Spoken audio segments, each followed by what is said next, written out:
তো গাইস মাথা খারাপ একটা রেস মতো বলতে পারো তোমরা। এই ঘাটাল 1 নম্বর চাতাল মানে পাকে টেনেরই চলে যাচ্ছে একদম এক কথায় বলতে গেলে। ঘাটালের বন্যা পরিস্থিতি নাকি বেড়েই চলেছে, তারই জন্য আমরা আজকে চলে যাচ্ছি বন্যা দেখতে।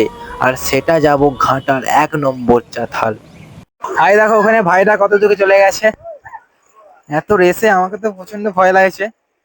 তো হ্যালো প্রিয় দর্শক, প্রিয় বন্ধু ও বান্ধবীরা, আজকে চলে এসেছি ঘাটাল 1 নম্বর চাতাল।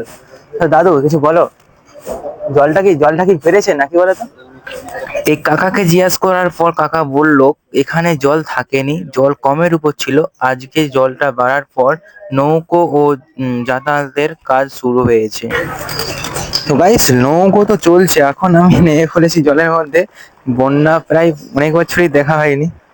তো অনেক এখানে এগুলো কি ডিঙি বা কিছু বলা হয়, আর লোকে মজা করে বলে না ব্যাঙ মুদলে বন্যা হয় ঘাটালে, একদমই এটা কিন্তু সত্যি মিলে যাচ্ছে। এবছরে 3বার বন্যা হয়ে গেল এই ঘাটাল। মনে হয় ছেড়ে যেতে যাচ্ছে না এই ঘাটালবাসীকে বন্যা। বাড়ছে কমছে কমছে বাড়ছে এই দুষ্টু বন্যা।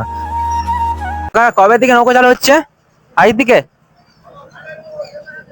আজ থেকে সব নৌকো নৌকো চালু হচ্ছে।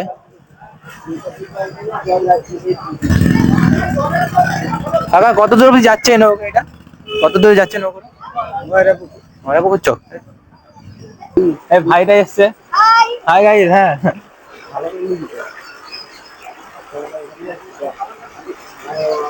আচ্ছা, ছিনারা চলে যাচ্ছে, ভয় আমার যেতে পারিনি।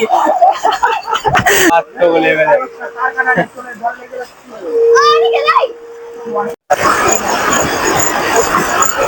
দিদি ভাই কোথা দিকে আসছো? এখানে বাড়ি?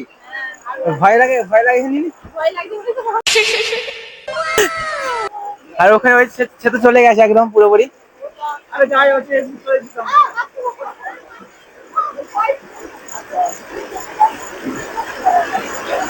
ভাই ভয় তো লাগে, একটা বন্যার জিনিস ভাই, রেস চলছে এখানে একটা।